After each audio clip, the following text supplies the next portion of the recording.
Halo semuanya, bertemu lagi bareng Mihu di sini.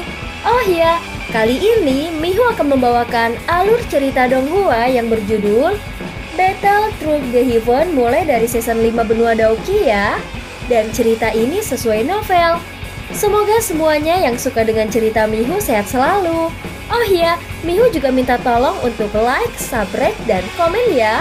Baiklah, tanpa lama-lama lagi, yuk langsung aja kita masuk ke isi ceritanya.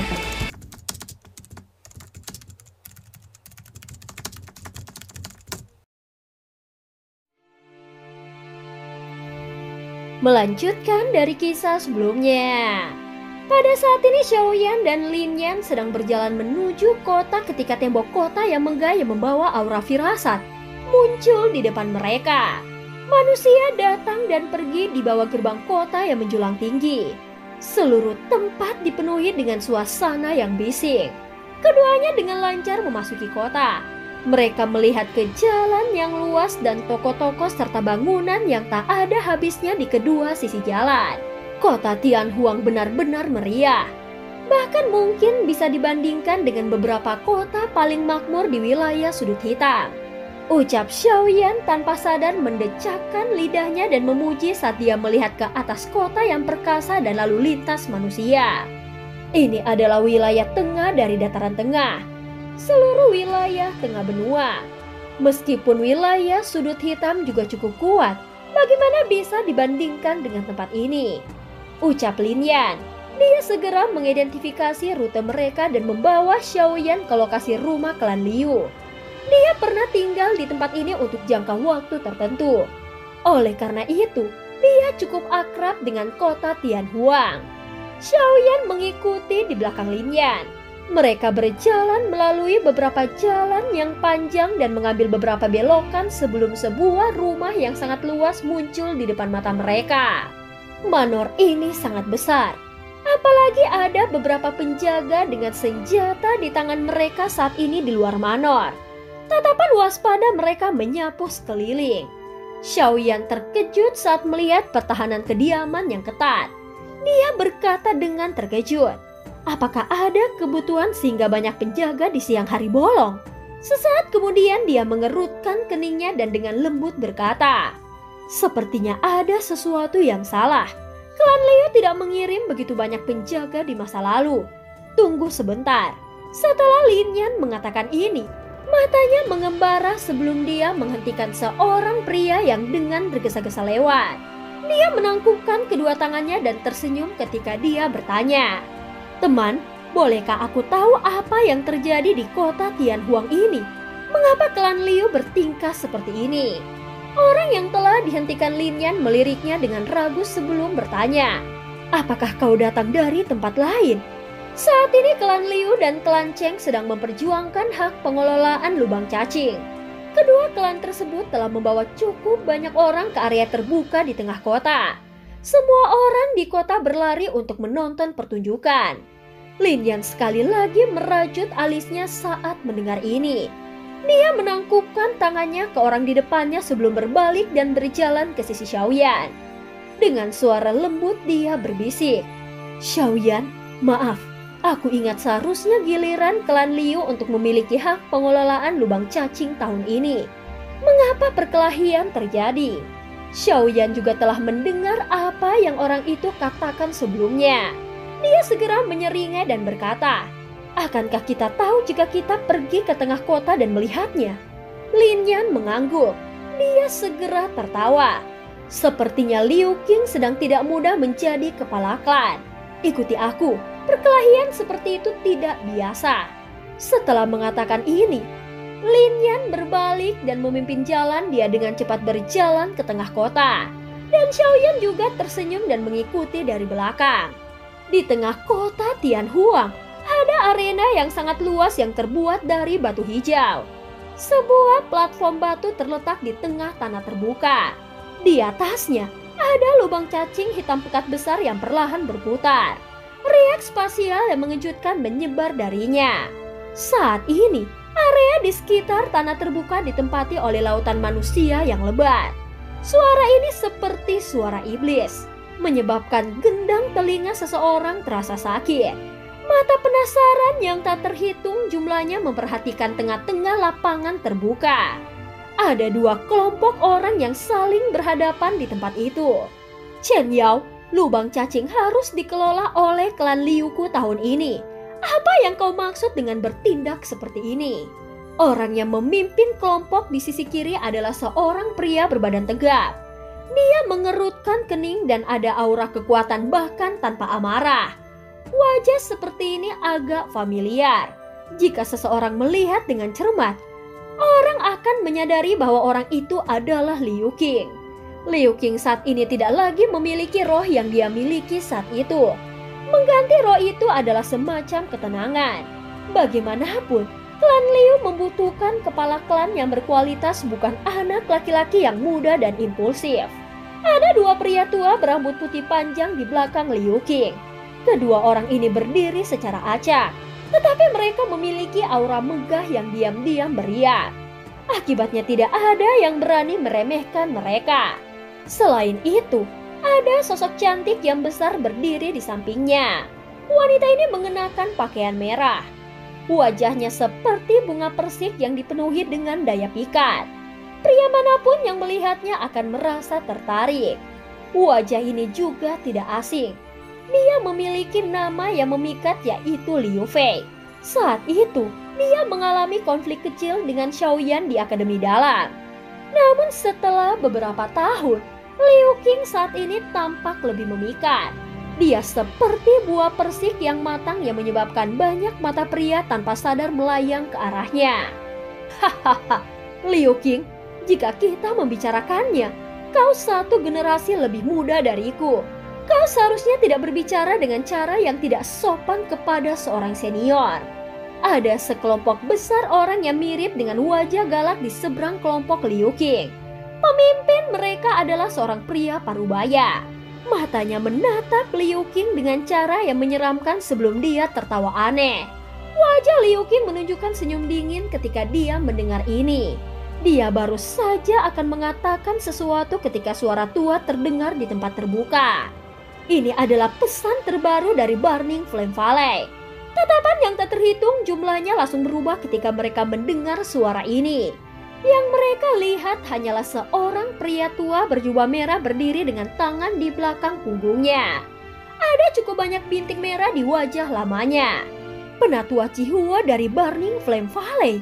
Pada saat ini di tanah terbuka terdengar banyak seruan ketika orang-orang melihat lelaki tua ini. Ekspresi Liu Qing dan dua pria tua di belakangnya sedikit berubah. Segera mereka menangkupkan tangan dan berkata dengan sopan, "Sebenarnya ini adalah Penatua Cihuo.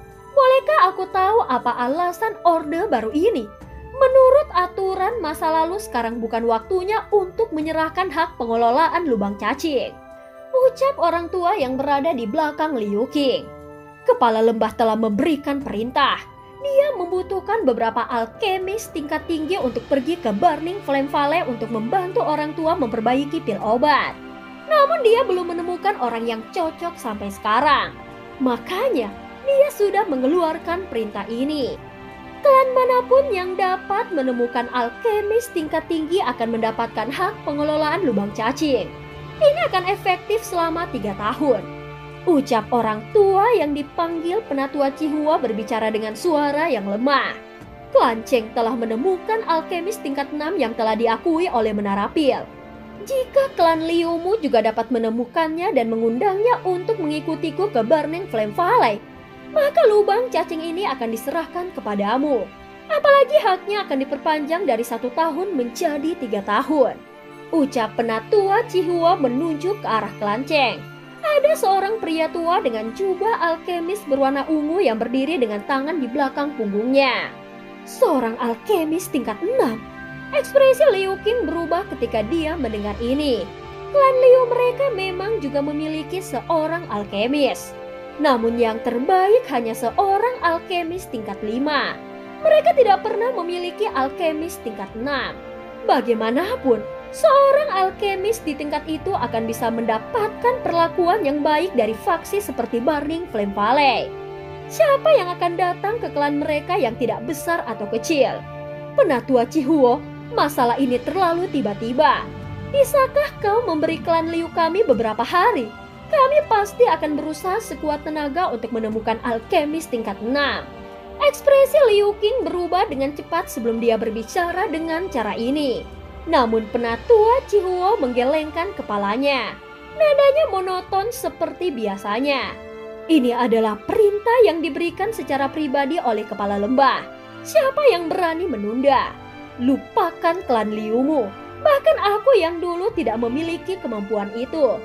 Jika klan Liumu gagal mengundang alkemis tingkat 6 hari ini, kau akan menyerahkan hak pengelolaan lubang cacing kepada klan Cheng. Ucap penatua Chihuo. Ekspresi Liu Qing sangat jelek ketika dia mendengar penatua Chihuo tidak memberikan mereka wajah sedikit pun. Dia mengepalkan tangannya. Kemana dia akan pergi dan menemukan alkemis tingkat 6 dalam sehari? Apakah mereka benar-benar berpikir bahwa alkemis tingkat 6 sama lazimnya dengan kubis? Seorang alkemis di tingkat seperti itu adalah kekuatan yang berada di dekat puncak bahkan di dalam menara pil. Orang tua ini, dia pasti telah disuap oleh klan Cheng. Ucap Liu Fei menggertakkan gigi peraknya di belakang Liu Qing saat dia berbicara dengan sangat tidak senang. Diam. Ekspresi Liu Qing tenggelam. Ketika dia mendengarnya, Liu Fei hanya bisa menginjak kakinya sambil merasa bersalah. Dia berhenti berbicara setelah itu. Tetua, apa yang harus kita lakukan? Ucap Liu Qing menoleh melihat kedua lelaki tua di belakangnya dan menghela nafas panjang. Kedua lelaki tua itu hanya bisa tertawa getir ketika mendengar ini. Mereka berkata, kami juga secara samar-samar mendengar informasi tentang Burning Flame Valley yang mencari alkemis tingkat tinggi.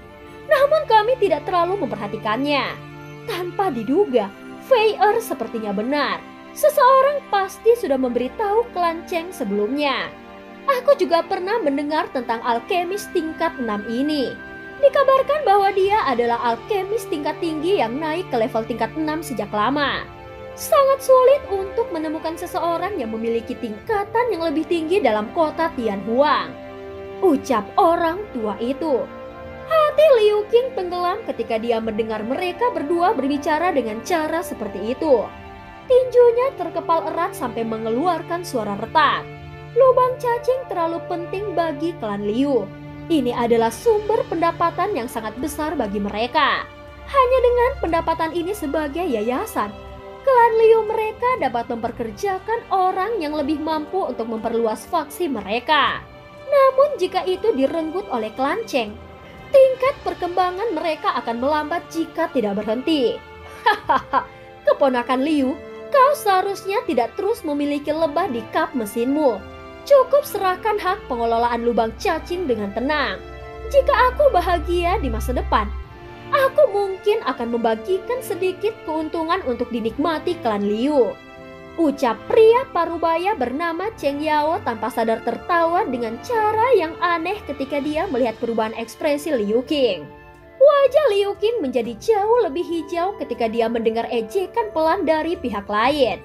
Namun dia saat ini adalah kepala klan Liu. Setiap tindakannya harus dipertimbangkan oleh seluruh klan. Dia segera menekan amarah di hatinya dan mengatupkan giginya dengan sangat tidak mau. Setelah itu dia berbicara dengan suara yang dalam dan gelap. Cheng Yao, kau bisa menganggap dirimu kejam. Ayo pergi. Setelah mengatakan itu, Liu Qing hanya bisa melambaikan tangannya dengan wajah hijau sebelum berbalik untuk pergi. Hahaha, Liu Qing, ini tidak seperti dirimu. Apakah kau akan menyerah begitu saja dengan cara ini? Ucap sesosok tiba-tiba bergegas dari luar tanah terbuka dan menertawakan Liu Qing ketika dia baru saja membalikkan tubuhnya. Lin Yan? Liu Qing terkejut ketika dia melihat orang yang telah datang. Dia segera menghela nafas sambil berkata dengan senyum pahit. Lupakan saja, ayo pergi. Kau bukan alkemis tingkat 6 dan tidak bisa membantuku. Mendengar ini, Lin Yan terkekeh dengan cara yang aneh. Dia berkata, aku mungkin tidak dapat membantumu tetapi seseorang dapat membantumu. Setelah mengucapkan kata-kata ini, dia menoleh dan berteriak ke langit. Hei, berapa lama kau berniat untuk tinggal di sana? Liu Qing, Liu Fei, dan yang lainnya terkejut saat melihat tindakan dari Lin Yan. Mereka segera mengangkat kepala mereka, hanya untuk melihat seorang pria muda berjalan di udara. Dengan segera, pemuda itu mendarat dengan lembut di tanah. Berjalan di udara, seorang elit Daozong. Hati kelompok Liu Qing merasa dingin saat melihat pemandangan ini. Dia baru saja akan menangkupkan tangannya dan mengucapkan kata-kata sopan ketika tawa yang akrab yang tidak bisa dia lupakan tiba-tiba terdengar. Tawa ini menyebabkan tubuhnya tiba-tiba menjadi kaku. Liu Qing, sudah berapa tahun sejak terakhir kali kita bertemu? Apakah kau baik-baik saja? Ucap Xiaoyan.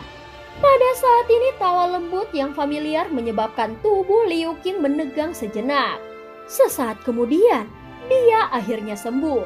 Wajahnya dipenuhi dengan ketidakpercayaan saat dia melihat pemuda tak dikenal itu. Kamu adalah Xiaoyan. Kata-kata Liu Qing baru saja terdengar ketika tubuh indah Liu Fei di belakangnya tiba-tiba bergetar. Xiaoyan nama yang meninggalkan kesan di hati yang sulit dihilangkan. Jenius sejati dari Akademi Dalam saat itu adalah seseorang yang bahkan saudara sepupunya yang dia banggakan tidak bisa mengejarnya. Mata cantiknya diam-diam mengamati pemuda di depannya. Dia sedikit terkejut ketika mereka berhenti di wajah yang agak asing. Matanya yang berhati-hati menemukan beberapa petunjuk dan tangannya sedikit gemetar di bawah lengan bajunya. Saat itu dia telah mengembangkan dendam kecil dengan Xiaoyan. Karena dendam inilah Xiaoyan bertukar pukulan dengan Liu Qing. Hasilnya bagaimanapun telah menyebabkan dukungan di dalam hatinya hancur total. Sampai saat itu, Liu Fei tidak bisa melupakan sosok kurus yang berdiri dengan gagah di arena saat itu. Saat itu Xiaoyan hanyalah seorang pemuda yang baru saja tiba di Akademi Dalam. Namun prestasinya telah menarik seluruh perhatian Akademi. Apakah itu benar-benar dia? Bagian belakang gigi Liu Qing menggigit bibir bawah merahnya. Wanita cantik selalu menyukai pahlawan sejak zaman kuno. Di dunia ini ada banyak orang yang lebih kuat dari saudara sepupunya, yang dia anggap tidak terkalahkan di dalam hatinya. Ini juga menyebabkan dia menahan dirinya yang sulit diatur dan belajar memperlakukan orang lain dengan lembut. Dia terlihat agak berbeda, tetapi suaranya masih sama. Pada saat ini Xiaoyan tersenyum dan melambaikan tangannya. Matanya menyapu Liu Qing saat dia berbicara dengan keterkejutan yang tidak disengaja. Bintang 7 Dou Huang. Tidak buruk. Kau jauh lebih kuat dari Lin Yan, ucap Xiaoyan.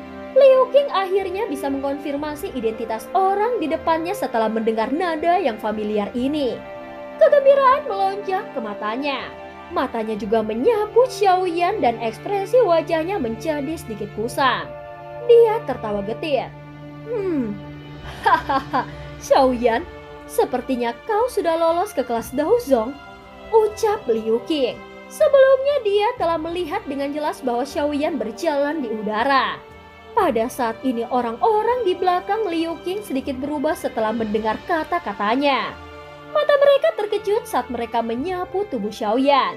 Sangat jarang menemukan ahli muda Daozong seperti itu. Aku hanya beruntung, ucap Xiaoyan sedikit tersenyum tetapi tidak menyangkalnya. Aku masih belum bisa menyusulmu. Kau memang pantas menjadi orang dengan bakat paling luar biasa di Akademi Dalam. Aku tidak punya pilihan selain mengakuinya, ucap Liu Qing menghela nafas. Saat itu ketika dia sudah setengah kaki ke kelas Douwak, Xiaoyan hanyalah seorang Douling. Namun dalam beberapa tahun yang singkat, Xiaoyan telah mencapai tingkat yang hanya bisa dia lihat. Perubahan ekstrim ini agak sangat sulit diterima. Pada saat ini Xiaoyan tersenyum. Matanya menyapu Liu Fei di belakang Liu Qing dan tersenyum saat dia mengangguk padanya. Di bawah senyumannya, kemerahan cerah muncul di wajahnya. Matanya yang cantik dengan cepat berpaling. Kalian semua tidak menungguku saat kau pergi saat itu. Aku pikir sesuatu telah terjadi pada kalian. Mata Xiaoyan beralih kembali ke Liu Qing saat dia berbicara sambil tersenyum. Lin Yan berkata bahwa kau telah membalas dendam dan tidak ada gunanya bagi kami untuk tinggal lebih lama lagi. Oleh karena itu kami telah membentuk kelompok dan meninggalkan kekaisaran Jiama. Benar, kenapa kau di sini? Ucap Liu Qing berbicara sambil tersenyum. Wajah kehijauan di wajahnya telah sangat berkurang. Jelas hatinya merasa sangat senang ketika bertemu Xiaoyan di sini. Dan cerita pun berakhir. Terima kasih udah dengerin Mihu dari awal sampai akhir ya. Jangan lupa untuk like dan subscribe. Sampai jumpa.